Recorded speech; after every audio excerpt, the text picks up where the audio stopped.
This video is brought to you by AKS IAS. Your native place is Kadapa. Yes, sir, Kadapa. Your BTech degree from Rajampet? Annamacharya Institute of Technology. Annamacharya Institute of Technology. It seems Annamacharya Institute of Technology has produced many aspirants this time. How many? I don't know, sir. This is fourth or fifth one. From my college. Annamacharya Institute of Technology. Then IMT Ghaziabad. Yes. What is the full form of IMT? It's Institute of Management Technology, Ghaziabad, sir. Ghaziabad is in which state? Uttar Pradesh. What cultural difference you see in Ghaziabad? So basically, when compared with our Telugu states and with Uttar Pradesh, first thing is like about the food. We eat rice and then we eat most of like it is roti kind of thing. And in the breakfast also they go with like fruits. Mainly they serve fruits in the breakfast itself, along with egg and all of those things. Not only in the campus, but when we go outside also to visit the fruits. Friends. Yeah, they eat fruits. Are you sure? Yeah, few of my I went to few of my friends' places. They eat fruit. In the village. Like all the IMT Ghaziabad, like when my friends who come over there, when we went to those places, at least a fruit, maybe like banana or maybe whatever apple, something. It's not like they take at least one fruit or something. Like that. And second thing is like we have a good transportation facility over here when we compare with Ghaziabad or Uttar Pradesh. The transportation facility, like the roads are very well underdeveloped at that time when I was studying over there. I didn't go after, like I went only once in 2014 to get my convocation certificate when I was preparing for civils. At that time I went out there.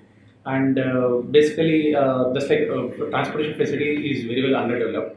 And most of the people are from they are not very well educated, and it is renowned for what you call like mafia or something like that. Katta. In front of our college itself, they have a shop which sells guns. So in front of our college, just beside our college, we have one school. So when I was when I was studying in IMT Ghaziabad, I was at a social club called NADF. It's a Make a Difference Foundation club. So in that club, we used to do for different type of social activities like clothes distribution, blood donation camps, and women empowerment programs. So we got opportunity to explore the city well. So the people over there are a bit, when compared to us, they are little undereducated. But few of the cultures, like if you speak about festivals, they celebrate a lot for Dasara and Diwali. Dasara is the biggest festival, and Diwali in comparison to them, we can't celebrate in such a big fashion. And regarding when you go for, I want to know something about the position of women in Uttar Pradesh, Ghaziabad. Have you seen any rural area? Yeah, actually Ghaziabad itself, like it's a small city, sir, Ghaziabad itself. In the as I said, like as part of MADAP activities, we went to the rural areas. So those are like, as I said, like under MADAP, we did one activity called Swashakti. Under Swashakti, what we did is like these women who were present in those rural areas, they were manufacturing candles, or they were manufacturing some small handicrafts also. So these women, they were ill-treated by the husbands also because of liquor present at that time. So what we did at the time was like for these women to get empowerment, we have created supply chain between the markets present in NCR region like Noida or Delhi. We have created supply chain so that the candle which we made, that we have packed it in a well manner that it can a candle which they made, if it is going to cost 2 rupees, they can sell at 10 rupees or something like that. We have prepared in such a manner, we have created a supply chain market for it. Just excuse me, you please continue. Yeah, please continue. So that's how we have created supply chain management, and how we have checked out for the women empowerment. So basically, these women, they're as I said, like because of lack of education over there, so they are unable to have a good social status in the economy over there, the society, what we call. And most of them, they had more than 2 children also. When we went to those villages, they had 2 or more children also. And like few children, if it is like girl, as like a social phobia or something like that, girl education was denied in those areas, in rural pockets of Gaziantep. The recent national education policy. So, Is there any special focus on women's education? yeah, so women education in the sense like the NEP which was discussed, it considers on increasing the women graduates in the higher education. That's the first thing, and increasing girls enrollment ratio into what you call after 10th class year. When you observe like from 1 to 8, after 1 to 8, after 8th classes, so there is a dropout ratio in the girls in the high schools. So the NEP is mainly concerned about increasing that gross enrollment ratio in the after 8th class standard and also in the higher education. So it is not focusing on elementary education. Yeah, obviously elementary education. Like when we compare, as you asked me about women, I was speaking about. So Even elementary there's nothing education. that we are focusing upon women in elementary Yeah, education. Anganwadi teachers or what you call like primary teachers, which will come under the what you call 5 plus 3 plus 3 plus 4 scenario, where these nursery, LKG, and UKG are being under the preparatory segment. The women who are present in those Anganwadi teachers will be recognized and they will get good financial support also.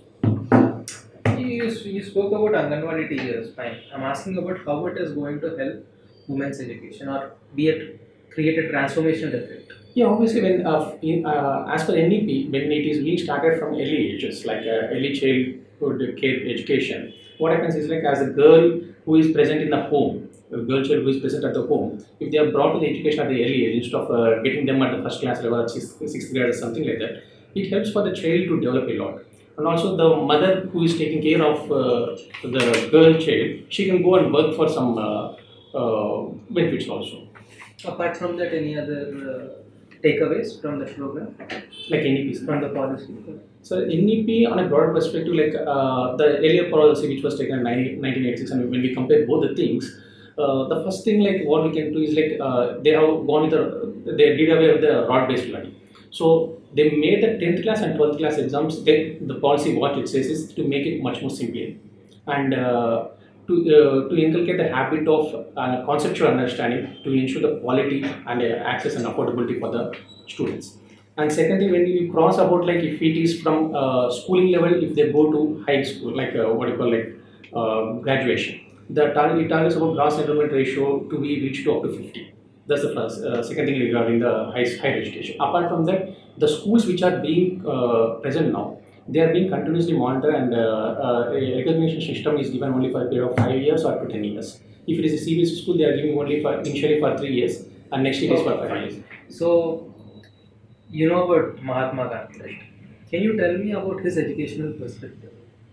So Mahatma Gandhi says that like education should be, according to me, what I say, education should be reachable for everyone and it should be affordable for everyone. Quality education should be given to everyone, and education is the best weapon to fight the poverty. So that's it about his policies. So education is like okay, if it is like education should not be only the formal one, or which it should not be the one which gives you the degrees or something like that. It should be the one way the how the man should be or how the woman should be. Like if he goes into the market or if he goes into society, he should be able to do his own activity. It should be able to give him the livelihood and it should enhance the knowledge of the person. It should not be like get a small degree over there and he gets to the market and So such. vocational education is what you're talking about. Yeah. Do you see any impact of Gandhi's perspective in the new education policy? Obviously, so in national education policy speaks about more of vocational courses and also it doesn't bar student from taking only one subject. It gives a freedom for the student to take any kind of subject what he thinks when he is pursuing graduation. And Elementary level, there is no impact, is it? we have it for vocational courses. They can opt for few courses which they like if they are interested for yoga also they can take it. If they are interested for some art and craft and computers or IT, they can go for that. Your resume says that you were into managing an educational institute. Can you tell us about your role in that? Actually, I am working as a director for Biram Sridhar International School sir, and also Biram Sridhar Junior College. Biram Sridhar is my younger brother. He died in a car accident on August 23rd, 2013. So, in the memory of Biram Sridhar, we have established a school, CBSE school in Kadapa. Actually, my father is a government teacher. He was a retired government teacher by the time when my brother has passed away. So my dad has good contacts over there in Kadapa. So we have started a school. We thought like if we are into education system, because before that I was I gave my civils prelims attempt in 2013, and I was preparing for mains. So during my preparation for mains, my brother has died. So as it was a shock to my family, I thought like I should come back to Kadapa and explore my career opportunities in Kadapa. So we thought like education sector would be good idea to start it, because there's a gap in Kadapa. Like most of the students are going from from Kadapa to Vijayawada, Hyderabad for higher education, or not for higher education, for schooling or also plus one plus two. So to fill that gap, we started a Reddy International School. That's a CBSE school. We started with a strength of 294 in 2015. Almost we reached 1052 in 2019-20 academic year. The COVID 2 years, we had slight impact over what we call strength, and good huge impact over financials. But with some innovative practices, we were able to overcome that. And recently, there is a huge demand for our school, for any hostel admission in the school. We have nearly almost like 1200 plus students in school, and also recent last academic year we have started a junior college. We are targeting the junior college is mainly aimed at giving coaching for JEE, mains, advanced, and NEET. So last year we had a strength of 150. Now the incoming juniors are almost like 180 admissions have been completed till date. So it's like 330. Total we have strength of 1500. The total both institutions are situated in the same campus, which is around 22 acres of campus. So as a director of Reddy International School, I was involved mainly in the counseling of parents, monitoring the students' performance, and also recruitment, and also supporting of staff, and also mainly liaising with the officers, press, politicians, and moreover crisis management. So I was taking the entire responsibility. My father is the correspondent of the school, and I am the director of the school. Why politicians? So why the politicians, when you say if there is some they call us for asking for fee concessions, mainly fee concessions, or asking for admissions. And more importantly, there may be slight issues over there when when we have started building the what you call school.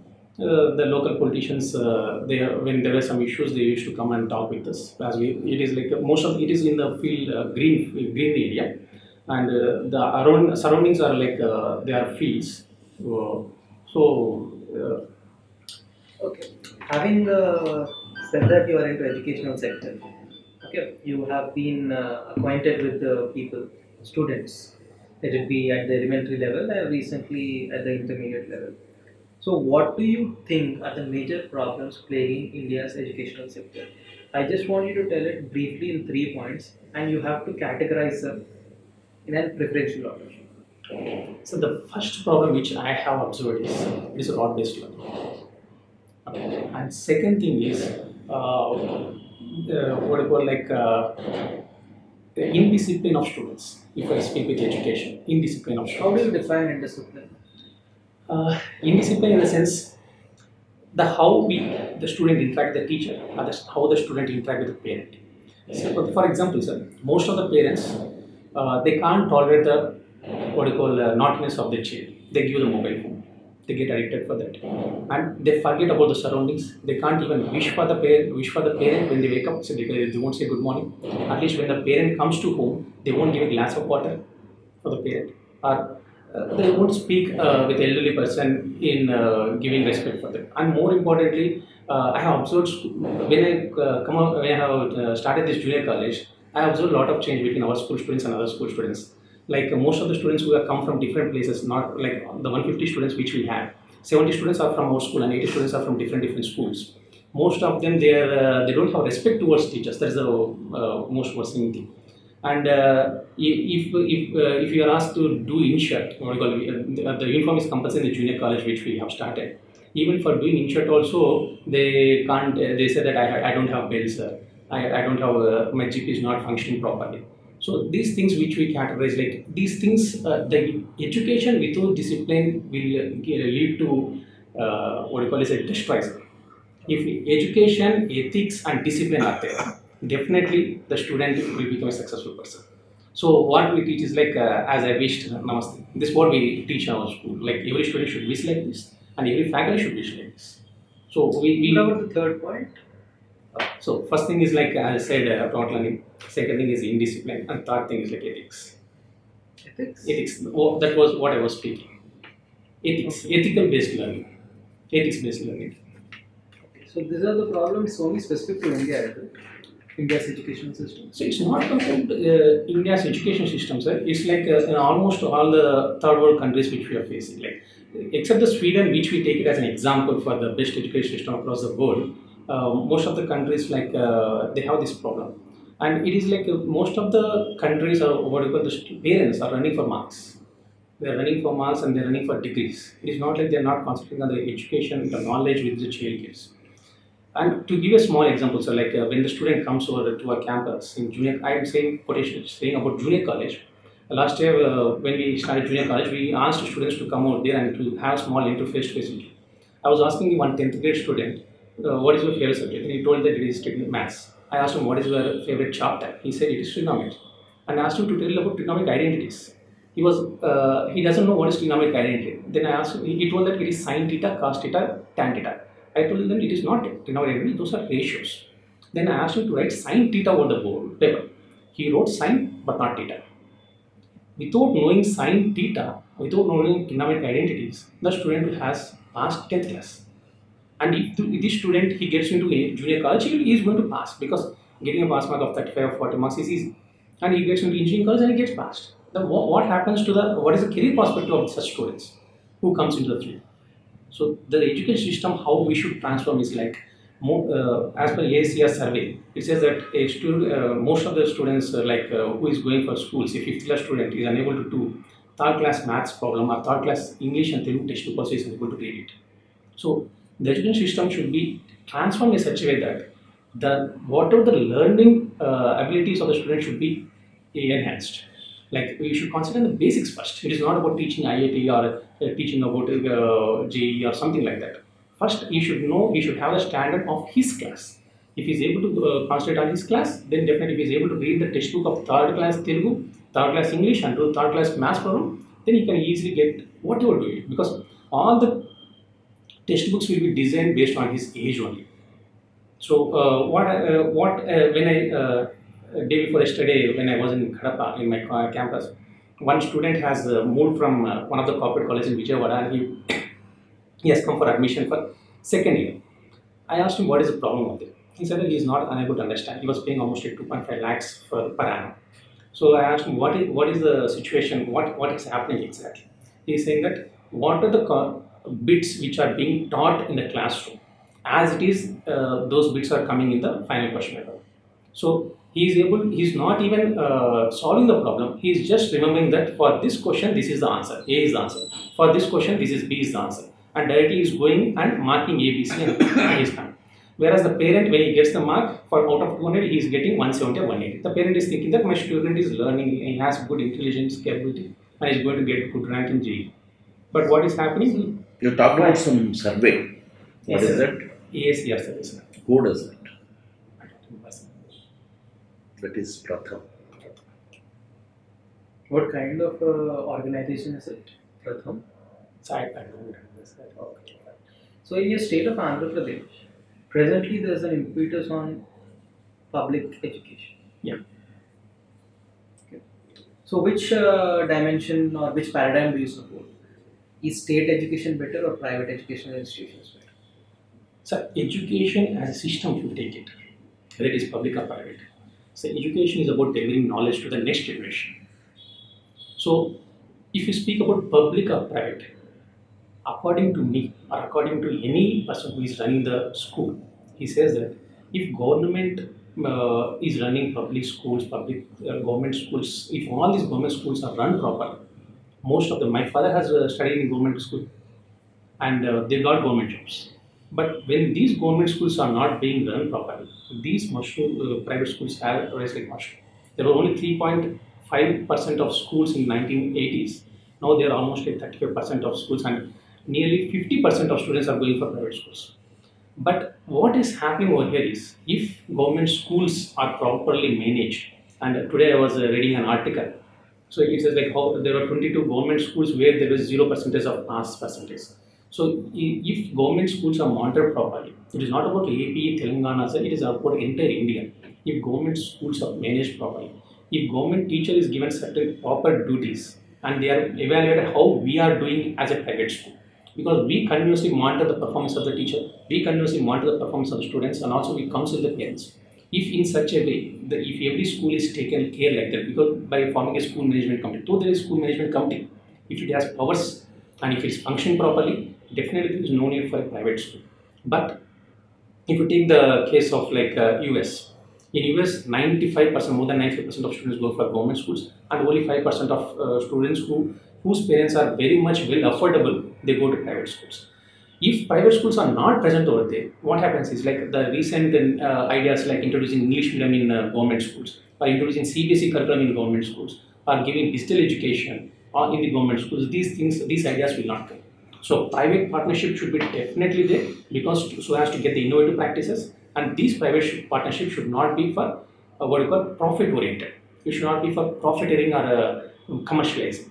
Private education and public education both should go in hand, because there is no way that we can go back into totally enter private public education, because it is impossible right now.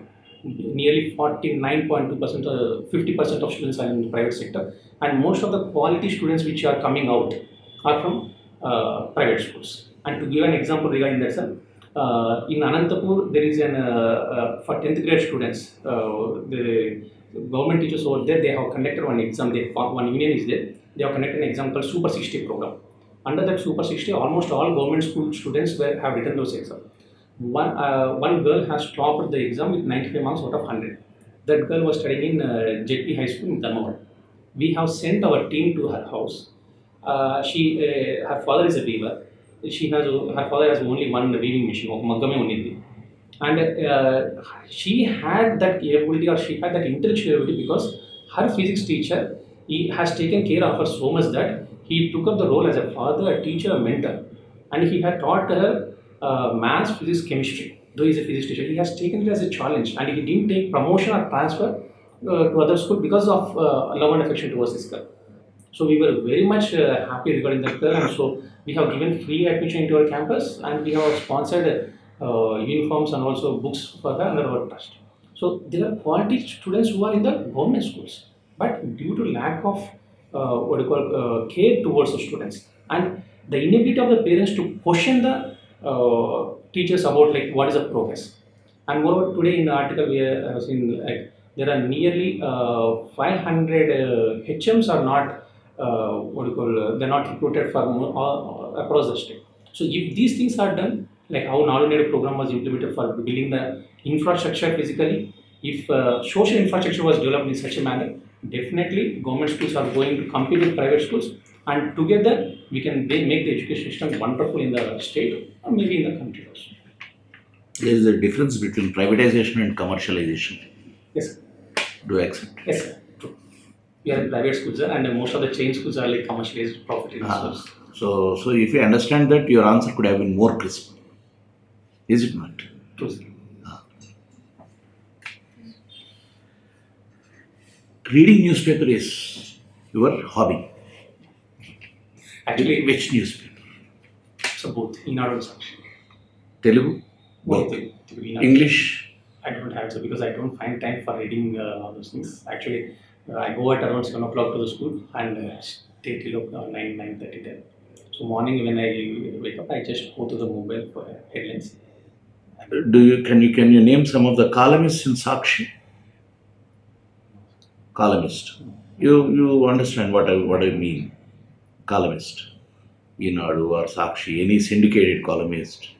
So most of the news, maybe like sometimes when Enquiries has written news in editorials in Enadu. I don't remember the name, sir, because I only go through the matter, but not with the name of the person who has written about it. But edit page has columnists.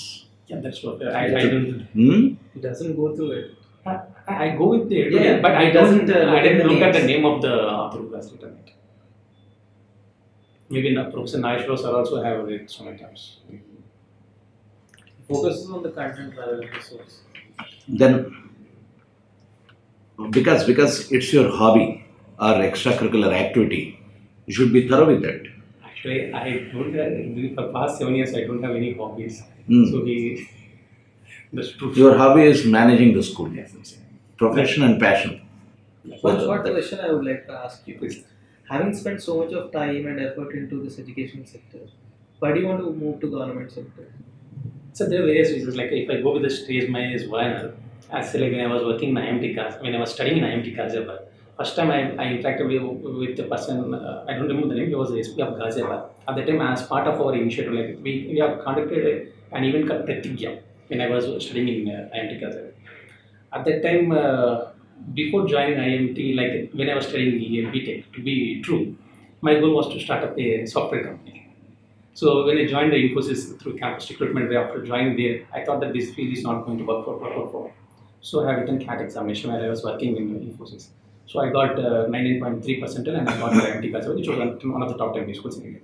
So when I was studying over there, I met up, when we are supposed to conduct that event over the NCR region, we are supposed to get permission from the officials. So when we tried in our own way, we are unable to get it. But one of our alumni has contacted the SP of Ghaziabad. When we went over there, he immediately called to Delhi and also Noida region officers over there, and he has sanctioned the permission within half an hour. So the charm or what you call the official status, what we got, I got impressed. So in 2011, I thought that I should get into civil services. So I started preparing from 2012 and I gave attempt in 2013. When I was working in Delhi, I have given it. So on May 26, 2013, I have given my prelims. So in 2013. When I written it, I have checked the key. I was getting almost 260 plus or 270 something like that. So I was pretty sure that I'm going to play it. Because of my liaising with my officers, so they in my Deloitte, they have relieved me within 4 days. On May 31st, I got leave and I went to Delhi. So due to my brother's accident, for my parents' support, I had deferred my goal. But that passion, like I need to get into services, was there. If we speak like how I'm managing the school is I'm doing very wonderful job out there because I get a lot of satisfaction out there. But the impact that I create is only over the 1500 students or 200 plus staff who is working there. But what are the ideas, like how the thing, what we think, like how the impact which I want, the service, what I want to do. To give a small example, like during the first COVID wave, as a as a director of Biram International School, I was involved only in the distribution of food packets for the migrant workers or the beggars over the streets. Had I been a civil servant, had I been a bureaucrat, my service towards the nation building or towards the public would have been more because my wings are tied.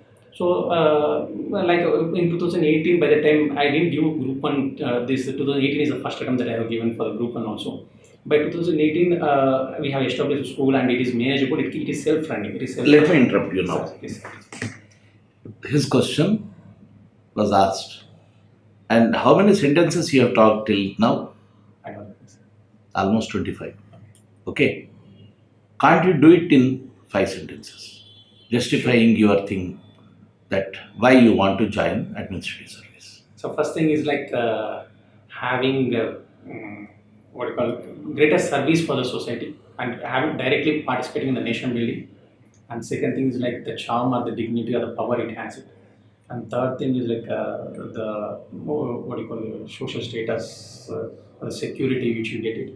And more in the initial stage, maybe I may be involved in the policy implementation, but later stage I can frame the policies also if I get a chance. That's it. Did you find the difference? Okay, our profession show up on our attitude. Okay, you are on that side, but actually just 2 days back, or if you go back to your place, you will be on this side. So whatever you are speaking, you are doing the same thing here, sitting on the other side. Maybe this one. Sure. Yeah. And how many times you have talked about your Ghaziabad experiences? For every question you have gone back to Ghaziabad. Because I learned a lot in Ghaziabad. It's true. We learn many things from many places. But in interview, we have to showcase our real attitude, skills, our personality in a better way. Is it not? Yes. That is what it is meant. Okay? Right. Then, coming to your Annamacharya Institute, can you tell something about Annamacharya? So he's a great poet and also great Bhaktudu of Lord Venkateshwara. I'm not going to take up his book in English. He was born in 1406 or 15th century. His native place is Talapati. It is just beside our campus. We can go around. It is almost 3 kilometers from the campus. His wife is also a poetess. Like she has also written some poetry. Name? Brahmaram. Sorry, I wasn't prepared for that. And his son, both his sons were also, he had two sons, I guess. Both of them were also into poetry, and they have what do you call it, spread his words after his demise. And he was like he was more into praising the god of Lord Venkateshwara, and some small, like if you take about like Anamacharya movie also, due to some incident he has changed into devotee of Lord Venkateshwara. There's a Have you heard about one word, Vaggeyakara? No, sir. No. Okay, ఎక్కువ మాట్లాడతారు. Annamacharya is a Vaggeyakara. I- It is his title, Vaggeyakara. You know what do you mean by Vaggeyakara? That's what I'm asking. A Vaggeyakara. Okay మాటలు Those who ఆశువుగా కవిత్వం చెప్పేసి పాశువుగా పాడేవాళ్ళు, పాడడము రాయటము రెండు చేసేవాళ్ళు వాగ్గేయకారు. who can write and also can రాస్తూ ఆశువుగా చెబుతూ ఆశువుగా పాడుతూ రాసేవాళ్ళు వాగ్గేయకారు. వాక్కు గేయకారు. Annamacharya వాగ్గేయకారు. Your answer should have that first. Okay.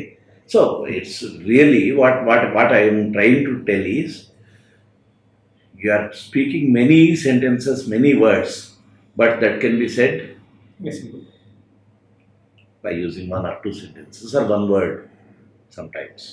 You talked about his wife. She is also something like writer, and said, you can go from our campus. Don't take everything your-centric. See, even Annamacharya's thing is again centered around your campus. Is it not? That is not going to fetch you. Did you get my point? You are an aspirant with your mains question paper performance, not as the Biram Sridhar Reddy Education Institution owner. You are here as the aspirant. Am I right? true. So, if you want make me to understand about Annamacharya, why should I be I said given my campus is Anamacharya Institute of Technology and Sciences. what? But the conversation goes. Like school. Yeah, no one is going to even Annamacharya Institute. If this institute's name is not Annamacharya, also no problem. If it is YSR Engineering College, also it doesn't make any difference. Annamacharya will be there only. Is it not? Like that. Actually, the major problem what I found in the entire thing is, anyway, whatever the question is, you are going into your pragmatic experiences and your understanding. That is a major problem in your understanding. Okay, forget about yourself. Everything will not be connected with me. I'll be visiting many places. I'll be knowing many things. But everything, the answer should be limited to that question. Don't link up here. Okay, that is a major thing you have to change, what I feel. Am I right? Second thing is, whenever I am asking you whenever he is asking us reading newspaper, when you say newspaper, you shouldn't say that just for the sake, I don't get time but I read. That answer is also not a perfect answer. Actually, I would have kept iPhone, but Kept iPhone, no hobbies. Right? without hobby, again it's another problem. It's another problem, you know. I watch movies a lot. The If I thing get time. is, what's your name? Srikanth again. Yeah, Srikanth garu. See, the thing is, you have tremendous of information. Okay, that is good. But prioritization is important. You have already put it. Right, newspaper పెట్టారు, అది పెట్టినప్పుడు దాన్ని ఎలా సమర్థించుకోవాలి, దానికి related question I wasn't prepared, sir. Actually, I said I wasn't. You can just tell, no, whatever you read the newspaper to stay updated about the happenings around me. Simple as that. తెలీదు అంటే అయిపోతుంది. Sir? ఇది తెలీదు, columnist అంటే గుర్తులేదు అంటే అయిపోతుంది. నేను పొద్దున 7 o'clock లేస్తాను, తర్వాత 9:30 వరకు కాలేజ్లో ఉంటా, స్కూల్లో ఉంటా, ఇదంతా అవసరం లేదు. And one more thing is prioritization of answering అండి. ప్రయారిటైజేషన్ ఆఫ్ పాయింట్స్, అంటే ఒక చిన్న అంశాన్ని అడిగినా you're beating around the bush, going too many things, and you're that is going to get new questions also. So చాలా అంశాల్లో అడగాలనుకొని కూడా మీరు అడుగుపిస్తున్నారు ప్యానల్ని. This video is brought to you by AKS IAS.